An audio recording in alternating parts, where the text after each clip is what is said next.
Sales is the most lucrative skill in the world, period. The problem is most sales advice out there today is outdated, cheesy, and could even keep you from the deals that can make all the difference in your career. This is the No BS Sales School, a podcast for entrepreneurs and salespeople who want to master the skill of selling without all the BS.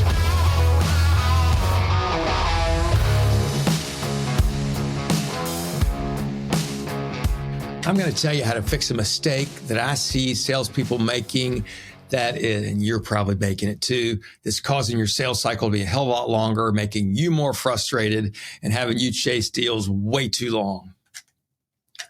Something you're probably not doing is before you give your information, be that whether you give them a proposal, whether you tell them how you're going to fix something, all those kind of things. Before you do all that, you need to understand how they're going to make their decision. So much bigger than, are you the decision maker? It's how are you going to make your decision? Again, not quite that simple either, but that's the big concept. And there's 6 questions that I'm going to tell you to ask. And by doing so, you'll learn a ton.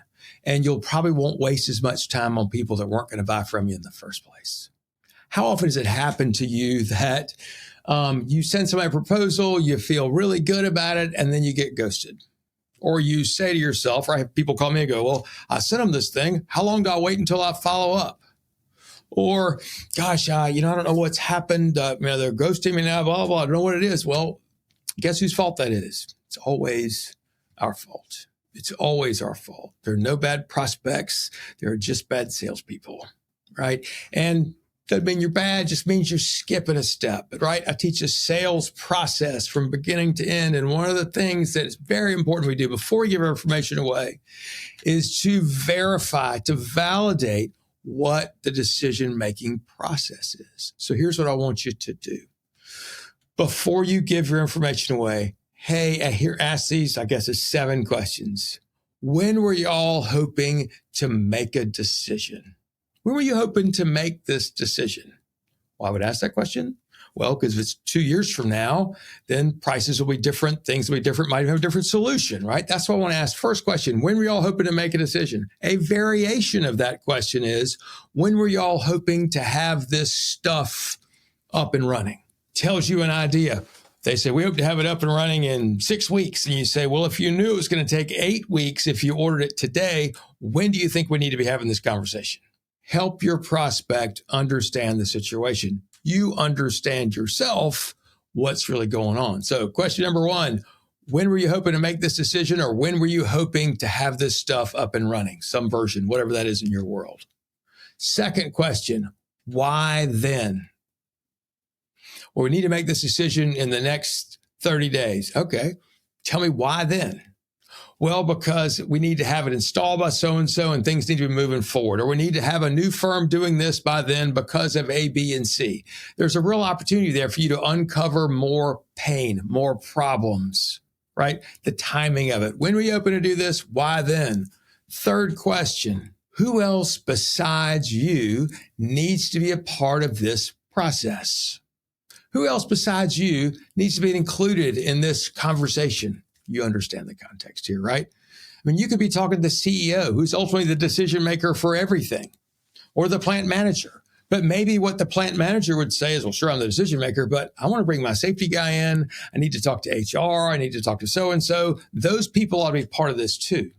How often has it happened that you've given away your information and all of a sudden somebody goes, we got to run this by the safety people. And you hadn't even thought about that. You hadn't talked to them. Nothing's happened, right? We're going to run this by the CEO or to the committee. We didn't know that was a thing. It's our job to understand that stuff.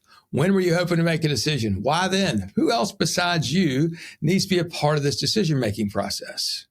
Now, big asterisk, big star here, we're learning. But also what you'll find is you're helping your customer think through their process. You're helping them think ahead.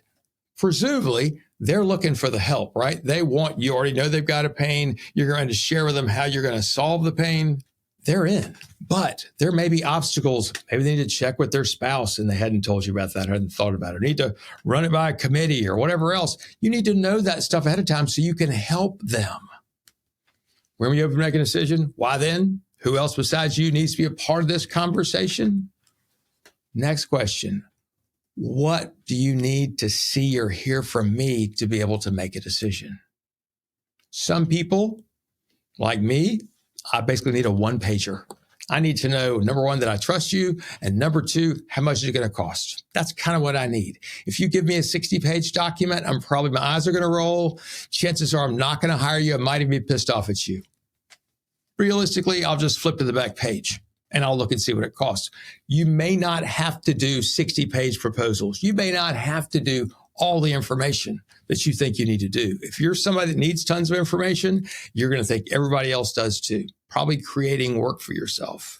If you're somebody like me that looks for a one-pager, just a one thing, that's my temptation. Somebody needs more. I want to know that sooner rather than later, before I send off the wrong thing. When? You're going to make a decision. Why then? Who else besides you? What will you need to see or hear from me to be able to make that kind of decision? Next question is, who else are you talking to? How many times have you thought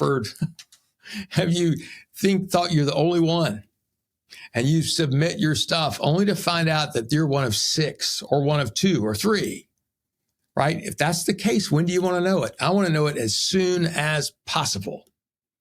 May help me adjust my strategy, may help me dig a little bit deeper. If I find out that there are 3 or 4 or more competitors, I'm going to ask, so what were you hoping I could do that they can't do? Right? Who else besides me is part of this? Here's the next question. How are you going to pick? Right? It's a good question.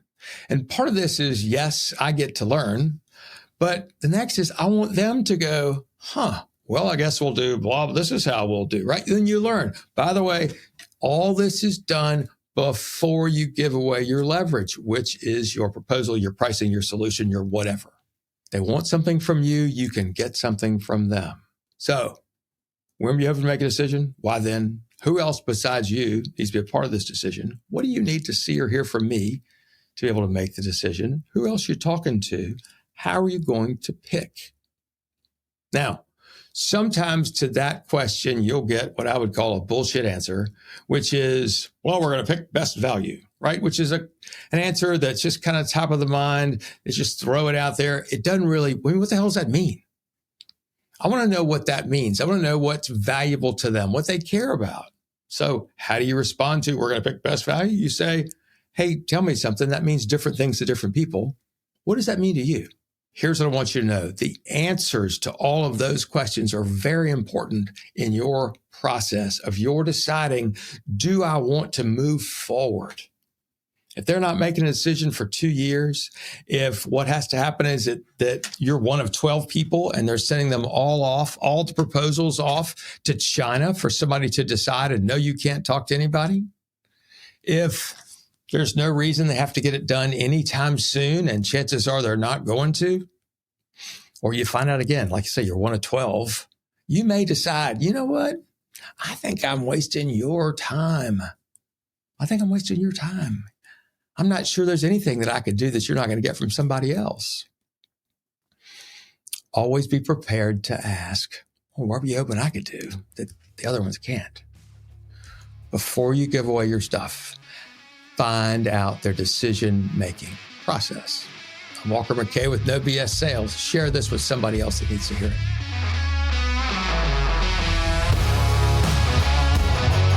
Thanks for listening to the No BS Sales School podcast.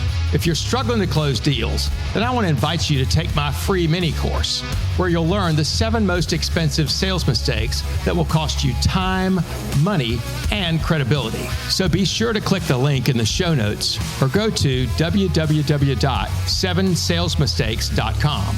That's the number 7salesmistakes.com. Thanks again for listening to the No BS Sales School podcast.